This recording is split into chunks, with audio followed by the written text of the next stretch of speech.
பொதுவாக இந்த personality development கிளாஸுக்கு வந்தால் சரி, உங்களுடைய திறமைகளை வளர்த்துக்கணும்னு நீங்கள் முயற்சி செய்கிறதுக்காக பயிற்சி வகுப்புக்கு போனாலும் சரி, அங்கே அடிப்படையில் நம்முடைய திறனை கூட்டுவதற்கு, மனசை பலப்படுத்துவதற்கு ரெண்டு விஷயம் சொல்லுவாங்க. ஒன்று அஃபர்மேஷன்ஸ், உறுதி வாக்கியங்கள், கருத்தேற்றம் அப்படின்னு தமிழில் சொல்லலாம்.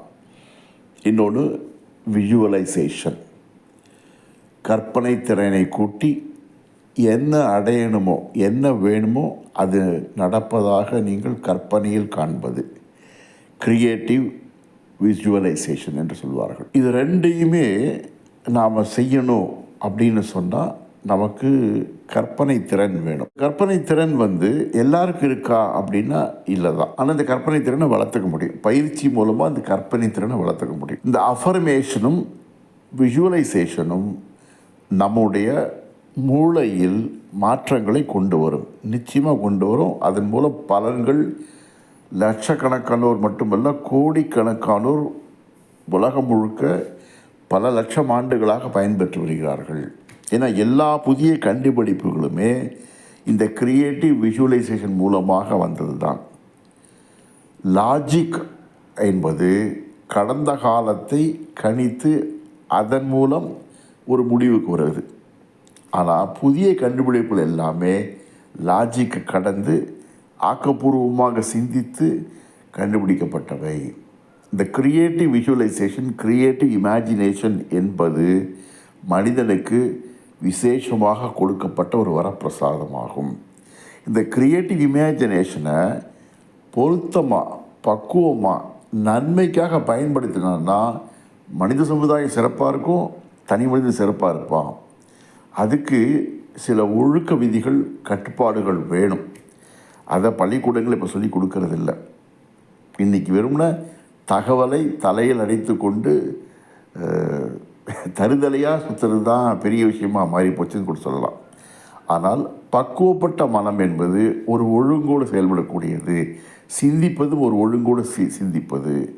அதாவது இன்டெலிஜென்ஸ் அப்படின்னு சொன்னாலே அந்த இன்டெலிஜென்ஸோடைய அழகு என்ற லட்சணம் என்னன்னு சொன்னால், தனக்கும் பிறருக்கும் நன்மை தருகின்ற செயல்களை எந்த புத்தி செய்கிறதோ அதுதான் புத்திசாலித்தனம் என்று சொல்லணுமே தவிர, வெறுமனே தகவல்களை தெரிந்து வைத்திருக்க புத்திசாலித்தனம் அல்ல அப்படின்னு ஞாபகம் வச்சுக்கோங்க.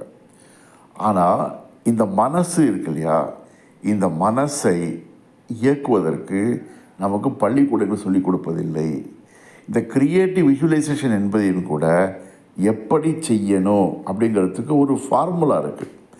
இந்த ஃபார்முலாவை உலகத்திலேயே அழகாக துல்லியமாக சொல்லிக் கொடுக்கின்ற ஒரே ஒரு வழிமுறை நியூரோ லிங்குவிஸ்டிக் ப்ரோக்ராமிங் மட்டும்தான். NLP மாத்திரமே தான் இந்த கிரியேட்டிவ் விஜுவலைசேஷனை நீங்கள் துல்லியமாக பண்ண நினச்சது நடக்குங்க, நினச்சது கிடைக்கும், வாழ்க்கை நிச்சயமாக மாறும். லட்சக்கணக்கான பேர் இதுக்கு சாட்சியாக இருக்காங்க. அப்போது இந்த பொதுவாக சொல்லப்படுகின்ற பர்சனாலிட்டி டெவலப்மெண்ட் கிளாஸில் பொதுவாக சொல்லப்படுகின்ற விஜுவலைசேஷன் அந்த அஃபர்மேஷனை எப்படி செய்யணுன்னா அதுக்கு ஒரே வழிமுறை நியூரோ லிங்குவிஸ்டிக் ப்ரோக்ராமிங் தான். NLP கிளாஸுக்கு வந்தீங்கன்னா உங்களால் அப்படியே ப்ளூ பிரிண்ட் மாதிரி அழகாக எதிர்காலத்தை வடிவமைக்க முடியும். பொதுவாக கோல் செட்டிங் சொல்லுவாங்க. ஆனால் NLPயில் மட்டும்தான் கோல் கெட்டிங் வழிமுறையே இருக்குது. எண்ணத்தை திண்ணமுறை இசைத்து கொண்டால் அப்படின்னு பாரதி சொல்கிறான். எண்ணியாங்கு எய்துவர் அப்படின்னு வள்ளுவர் சொல்கிறார். அப்போ நினச்சதை அடையணுன்னா அதுக்கு மனசை ஒரு பக்குவப்படுத்தணும், பதப்படுத்தணும். இந்த பக்குவப்படுத்துதல், பதப்படுத்துதல் என்பது நியூரோ லிங்குவிஸ்டிக் ப்ரோக்ராமிங்கில் தெளிவாக இருக்குது. அப்போ NLP கற்றுக்கிட்டிங்கன்னா நிச்சயமாக வாழ்க்கையில் நீங்கள் மிகப்பெரிய ஒரு நிலையை அடைய முடியும். உங்களை நீங்களே ஏற்றுக்கொண்டு ஆனந்தமாக வாழ முடியும். அப்போ NLP கற்றுக்கணும்னு சொன்னால் கீழே நம்பர் கொடுத்துருக்கேன், என்னோடய நம்பர் கொடுத்துருக்கேன், தொடர்பு கொள்ளுங்கள். வெப்சைட் இருக்குது பாருங்கள், NLP கிளாஸ் என்ரோல் பண்ணுங்கள், வாழ்க்கையில் ஜெயிக்கலாம். வாழ்க வளத்துடன். நம்ம வி ரங்கநாதன் விஆர் NLP சேனலை சப்ஸ்கிரைப் பண்ணுங்கள், லைக் பண்ணுங்கள், ஷேர் பண்ணுங்கள், கமெண்ட்ஸ் பண்ணுங்கள். மறக்காமல் பக்கத்தில் இருக்கிற பெல் பட்டனையும் டிங்குன்னு தட்டி விடுங்க.